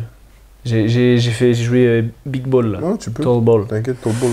Euh, Ouais, moi j'ai mis Cody Miller parce que 14-10 encore double-double, point, passe, il a pris 5 rebonds, il est présent dans tous les compartiments du jeu, il est régnant sur le jeu de Baskonia. Baskonia a éclaté Berlin, logique j'ai envie Pas de te difficile. dire. Mais franchement, depuis quelques temps, il fait une excellente saison en fait. Ben moi j'ai mis Nigel Hayes Davis. T'inquiète pas, il qui arrive. certes n'est pas un poste 2, hein, mais j'ai trouvé que voilà, déjà faut taper le Real, même si le Real n'est pas en grande forme, ça reste quand même un exploit de taper le Real, en plus à Madrid. Il fait 17 points avec des très bons pourcentages, il a 50% au tir, 4 sur 4 relancés, il prend 12 rebonds quand même, ce qui est énorme. 2 passes, 1 interception, 2 fautes provoquées, 26 dévals. Donc pour moi je ne pouvais pas ne pas le mettre, et vu ce qui arrive derrière, je pouvais pas enlever des mecs qui arrivent derrière. Donc, Pour moi, il y est. Ah ouais. Je l'ai mis Sur le poste 3? sur le poste 4. Je l'ai mis. Ok, donc poste. Bah vas-y, donc dis-nous ton poste 3. Papa Nicolaou. Ok, ouais, ça s'entend. Qui fait Donc, un énorme match aussi. Il fait un énorme match. Et surtout qui mène la révolte un peu de l'Olympiakos, comme on l'a dit. Exactement, il fait 16 points, 2 sur 2 à 2 points, 3 sur 5 à 3 points, 3 sur 6 au lancer franc, 8 rebonds, 2 assists, 1 steal. Par contre, il perd beaucoup de ballons, 4. Il fait 22 déval, plus 13 de plus-minus. Meilleur rival et plus-minus de son équipe, bien entendu. Présent dans tous les compartiments du jeu durant ce match-là, donc c'est mon Tu vas poste. dire de tout ton 5 qui sont présents dans tous les compartiments du jeu? Non, parce que ça n'a pas été le cas pour tous. Ok, non, mais parce que je vois, tu dis ça pour tout le monde. Bah non, j'ai dit ça pour Shane Larkin, pour Cody Miller et Papa Nicolaou. Mais Ok. comme tu veux mentir ici, c'est pas grave. Ok, eh bien moi, mon poste 3, c'est Nikola Mirotic. Ok. Qui, en 21 minutes seulement de temps de jeu, on l'a dit, donc grosse victoire de Milan, qui fait 19 points avec des tirs importantissimes dans le quatrième quart-temps qui permet à Milan de prendre l'avance. 7 sur 7 au lancer. Après, il a surtout scoré, il fait 3 pertes de balles, sinon il n'a pas fait une éval de folie, il fait 15 dévals. Mais voilà, je l'ai trouvé niveau Nikola Mirotic, en fait sur des flashs, mais voilà, je voulais mettre Nikola Mirotic. Ok. Et ton poste 5? Bah attends, j'ai pas dit mon 4. Mais tu m'as dit Larkin. Ouais, mais toi, t'as mis Nigel Davis, donc du coup, je te donne mon 4. Mon poste... J'ai Larkin, Ace Davis, Mirotic pour l'instant. Ah oui, d'accord. Et mon poste 4, c'est Yann Vezeli, puisqu'apparemment, c'est un mec, c'est un stretch fort. Voilà, bon, il y a des élites, on va pas. C'est mon poste 5. Ouais, logique, on va pas revenir On a dessus. déjà dit, il a mis On a 21 dit- points, 10 sur 10, il a pas loupé de 6 tir. sur 10, c'est une dinguerie. Voilà, Avec les tirs qu'il et prend. allez voir les c'est tirs une qu'il prend. Donc, dinguerie. C'est une bon. dinguerie. Donc, j'ai mis Yann Vezeli. Et en poste 5, j'ai mis Mathias Le Sort. Parce que je vais mettre un mec du Pana quand même. J'avoue, j'ai Et que hésité. Mathias Le Sort, il fait quand même, on l'a dit encore une fois, 25 déval. C'est pareil, je pense qu'il va avoir des voix pour le MVP. Je sais pas comment ça se passe en Euroleague, est-ce qu'il y a genre, tu dis Top 3. première place, est-ce que tu as des points, etc. Il va avoir des points, c'est sûr. De toute façon, dans le top 4, on sait qui va avoir des voix.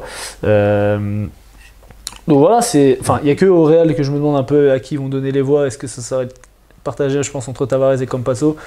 Bon, pour moi, Comazo, il a perdu plein de points. Oui, il a perdu plein de points. Donc ce sera peut-être plus Tavares, parce que ils auront forcément des voix vu qu'ils vont finir premier. Donc voilà, donc ça me donne un 5, Larkin, Ace Davis, Mirotic, Veseli, Le Sort. Alors bon, défensivement, sur les lignes extérieures, ça risque un peu de se faire trouver, mais par contre, ça peut scorer. C'est pas mal. Non, c'est pas mal, c'est un 5 plutôt grand. Ouais. Ouais, j'ai essayé d'avoir quelque chose d'un peu plus équilibré, mais j'aurais pu mettre Elio Kobo. Enfin, Ouais, j'ai hésité Elio Kobo, mais bon, les autres que j'ai mis pour moi ont été un peu meilleurs que Elio Kobo, même s'il a été formidable. Très bien, et bah écoute, on a fait le tour, tu vas pouvoir aller te goinfrer. Je suis le gros lard que tu es. Pas du tout. Voilà, c'est pour ça que tu dis que t'es fatigué, t'es vieux, t'es hors de forme. C'est parce que tu manges trop, mec. Non, mec, j'ai jamais Programme dit de ça. nutrition sur osite.fr. Je mens, je fais pas. En Voilà. plus, il y a plein de mecs qui m'envoient des messages. Bref, c'est Voilà. une histoire qui me démarche. Bon, alors que moi, je suis en forme, hein. Je suis pas hors de forme. J'ai beaucoup joué. Mettez en hier. commentaire, est-ce que vous pensez qu'il est gros? Ouais, grossophobie. Pourquoi grossophobie? Ah, mais moi, je dis, hein. Est-ce que vous Moi- condamnez le Hamas? Moi, le Hamas. La Hamas. Moi, je dis, gros. Moi, être gros, pour moi, c'est pas bon pour ta santé. Après, si tu veux être gros, sois gros. Moi, je m'en bats la race. Mais... Moi, ça va, je me sens bien dans mon Non, corps. mais parce que, gros, ça y est, la grossophobie. Ça y est, les woke. Je suis woke, mais ça y est. C'est peut-être Intéressant. pour ça qu'on fait pas de vue. Hein. Attends, toi, surtout. Je vais me teindre les cheveux en bleu. Oh, je me désolidarise. Est-ce que vous condamnez le Hamas? Vous donnez le Hamas. Le Il a Hamas. raison, il a Vous le raison. condamnez? Il a raison. La girafe. C'est le rhinocéros. Bon, bref, time out. Parce que peut-être Voilà, qu'il y en a ça qui y ont pas est. des refs. Par contre, j'ai réfléchi à un débat qu'on pourrait faire, peut-être d'ici quelques semaines, quand il y aura l'aube des playoffs. C'est sur quel est le joueur de 1 contre 1. Qui allait déjà lécher les deux. Hein? Hein? Oui, genre de 1 contre 1. C'est Genre de 1 Kata. contre 1. Quel est le joueur de 1 contre 1 le plus indéfendable de l'Euroleague? C'est bon, je te le dis, moi. Dis pas c'est toi. Je joue en Euroleague, moi? C'est qui? Dis pas c'est Mike James. Bah, on peut dire que c'est Mike James. Non, en vrai, il y a un débat. Il y a un débat. Mais je vais te donner 4 noms qui me viennent en tête. Bah ouais. Sylvain. Joueur de 1 contre 1. Ouais. Ouais. Lorenzo Brown. Ok. Tu peux mettre Wade Baldwin aussi parce que relou. Ok. Du coup, ça me fait 5 noms. Mike James. Ok. Et, Moi, c'est des joueurs qui me viennent en tête naturellement. et Shane Larkin. Shane Larkin, Keenan Evans, Kevin Punter. Ouais, pour moi, c'est en dessous. Pour moi, c'est en dessous. Keenan Evans. Je te dis- Bon, bref, on fera le débat. Voilà. C'est un bon débat. Oui, ça On va. fera le débat. Je te dis C'est un pas, bon et en débat. plus, je On te fera le dis débat. pas de mecs qui sont forcément efficaces, c'est-à-dire qu'ils vont mettre 30 points tout le temps, mais des mecs de 1 contre 1, tu vois. Non, oui, Jamal Crawford, toi. Voilà, ça va être ça. Tu vois, commence à maturer un petit peu. Mais d'ailleurs, tu voulais pas faire une rubrique On va action faire de la aussi. semaine? Vous inquiétez pas, ça va Bon, venir. mais comme tu vas aller au resto. On va faire rouler un peu le show, histoire d'avoir des vues supplémentaires. On va commencer à Ah, montrer la mes dernière fesses. vidéo, elle a fait un peu plus de vues. Hein. C'est bien, tant mieux. Pas beaucoup, mais J'ai commencé à montrer mes fesses, comme ça on va voir si... j'ai hâte. Ok, comment ça, mon ref? Allez, on va couper parce que là... N'oubliez pas de vous abonner. Voilà. Tu connais déjà. J'espère que le micro n'est pas coupé. À la semaine prochaine. Voilà, toujours encore une fin Exceptionnel. exceptional, sensational. Le micro n'est pas coupé. Fait bravo. The mic is not cut, it's Baven.